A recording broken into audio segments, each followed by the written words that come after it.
дәл осы сәтте бір таңертеңгісін тұрып алып шынайы түрде алла тағаладан: о раббым, алла тағала, сен құдірет иесісің, сен рахмандысың, сен мейірімділердің мейірімдісің, сондай алласың, сен шексіз күшті, қуатты, барлық нығметті өзіңде бар алласың.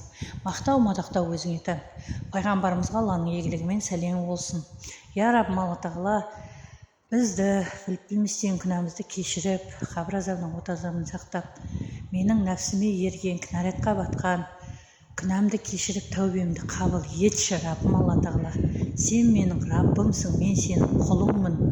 Берген аманатыңа шамам жеткенше орындауға уәде беремін. Және де бізді ақыретте екі дүниенің жақсылығына бөлеуіңе, өзіңнің дидарыңды көруіңе, шапағатшыл пайғамбарымыздың үмбетінен болуды және нығметке бөлеуіңді сұраймыз. Әумин.